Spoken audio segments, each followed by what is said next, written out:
দাদা, কি করছেন কি? ছুড়ুন, আমি আপনার ছোট ভাইয়ের বউ। আমার সাথে এসব করবেন না প্লিজ, আপনার পায়ে ধরছি। আরে, ওই চুড়ি, কি বলছিস এসব তুই? তোকে তো আমার ছোট ভাইয়ের সাথে বিয়ে দেওয়া হয়েছে ঠিকই, কিন্তু তোর সাথে সংসার করব তো আমি। তোর দিনের ভরণ পোষণ রাতের খাওয়ার এখন থেকে আমিই করব, বুঝলি? না না, আপনি কি বলছেন এসব দাদা? আপনার মাথা কি ঠিক আছে?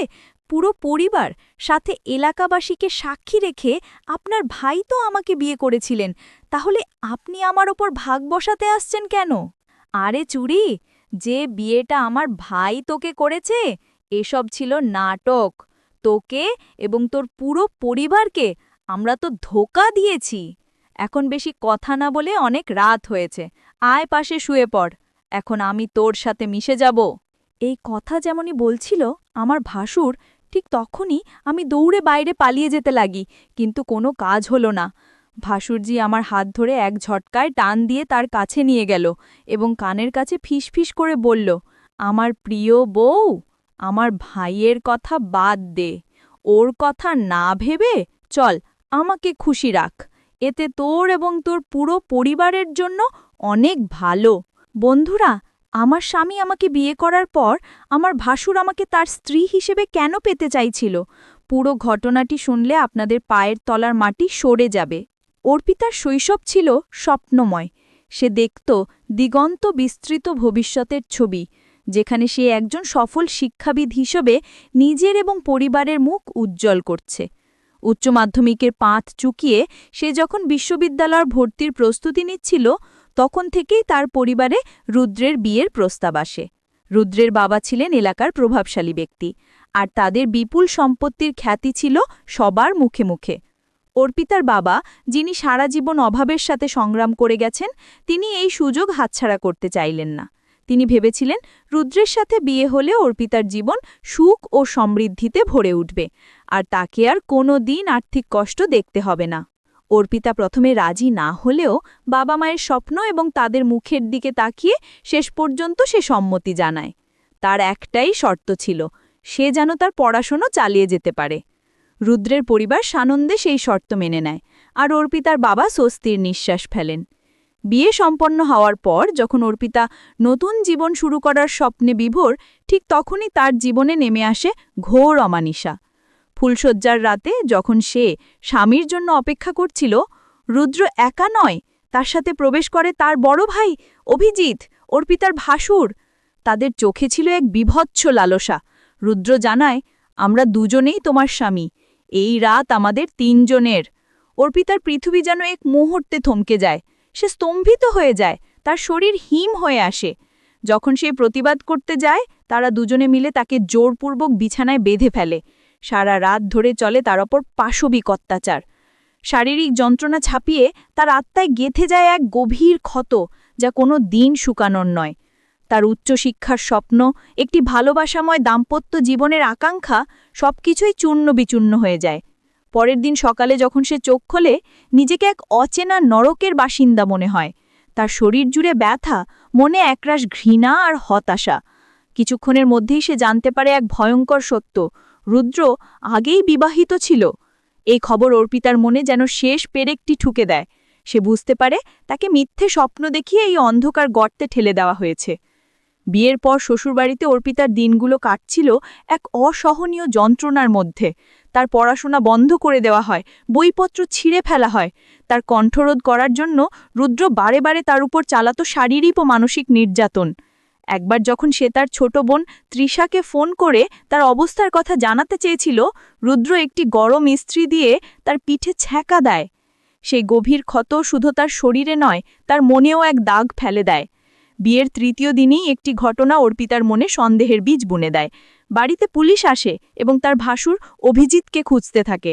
শাশুড়িমা তাকে মিথ্যে বলেন যে পুলিশ পাড়ার অন্য কাউকে খুঁজছে। অর্পিতা সে কথা বিশ্বাস করলেও তার মন খুঁতখুত করতে থাকে। এক সপ্তাহ পেরোতেই রুদ্রের আসল রূপ বেরিয়ে আসে। সে বিনা কারণে অর্পিতার ওপর শারীরিক ও মানসিক নির্যাতন শুরু করে। তাকে ঘরবন্দি করে রাখা হয়, তার সাথে বাইরের জগতের সব যোগাযোগ ছিন্ন করে দেওয়া হয়। একদিন ভাসুর অভিজিৎ অর্পিতার বিষণ্ণ মুখ দেখে তাকে সান্ত্বনা দেবার ভান করে। সে অর্পিতাকে নতুন বই কিনে দেওয়ার জন্য বাজারে নিয়ে যায়। অর্পিতা ভেবেছিল হয়তো অভিজিতের মনে একটু হলেও মনুষ্যত্ব আছে, কিন্তু বাড়ি ফিরতেই তার ভুল ভাঙে। রুদ্র অর্পিতার চরিত্র নিয়ে নোংরা অপবাদ দেয় এবং মুসলমান মেয়েদের মতো পর্দা না করার জন্য তাকে তিরস্কার করে। অর্পিতা যখন প্রতিবাদ করে, রুদ্র তার গলা টিপে ধরে এবং এক নিঃশ্বাসে 3 বার তালাক তালাক তালাক উচ্চারণ করে। অর্পিত পৃথিবী আবার অন্ধকার হয়ে যায়। সে আর কোনো উপায় না দেখে বাড়ি ফিরে আসে। বাবা প্রথমে অর্পিতাকে আর শ্বশুরবাড়ি পাঠাতে রাজি ছিলেন না, কিন্তু রুদ্রের পরিবার গ্রামে প্রভাবশালী হওয়ায় তারা ক্ষমা চেয়ে অর্পিতাকে ফিরিয়ে নিতে আসে। তাদের একটি শর্ত ছিল, যেহেতু অর্পিতার তালাক হয়ে গেছে, তাই তাকে ভাসুর অভিজিতের সাথে হালালা করতে হবে, যাতে সে আবার রুদ্রের কাছে ফিরতে পারে। অর্পিতা এই প্রস্তাবে রাজি হয়ে যায়। সে অভিজিৎকে দাদার চোখে দেখত, তার সাথে এমন সম্পর্ক কল্পনাও করতে পারত না। কিন্তু ছোট বোন তৃষার ভবিষ্যতের কথা ভেবে পরিবারের সম্মান রক্ষার্থে সেই জঘন্য প্রস্তাবে রাজি হয়। তার মনে ক্ষীণ আশা ছিল, হয়তো এই নরক থেকে সে মুক্তি পাবে, হয়তো তৃষা সুখে থাকবে। ভাসুরের সাথে হালালা হওয়ার কথা ছিল যে 2 দিন পর অভিজিৎ তাকে তালাক দেবে এবং অর্পিতা আবার রুদ্রের কাছে ফিরে যাবে। কিন্তু শ্বশুরবাড়িতে ফিরে আসার পর অর্পিতার ভয় সত্যি হলো। অভিজিৎ মদ্যপান করে এসে তাকে জোর করে রপশন বাড়ে, কারণ তার মতে অর্পিতা এখন তার স্ত্রী। অর্পিতার সমস্ত প্রতিরোধ ব্যর্থ হয়। এই ঘটনা তার আত্মায় আবার আঘাত করে, তাকে মানসিকভাবে আরও ভেঙে দেয়। 2 দিন পর মৌসুমী নামের একটি মেয়ে তাদের বাড়িতে আসে। মৌসুমী ছিল রুদ্রের প্রথম স্ত্রী, যাকে একইভাবে প্রতারণা করে তালাক দেওয়া হয়েছিল। মৌসুমীর কাছ থেকে অর্পিতা জানতে পারে এই পুরো চক্রের ভয়াবহ সত্য। অভিজিৎ একজন মাতাল, চরিত্রহীন এবং জুয়াখোর, তাই তার বিয়ে হচ্ছিল না।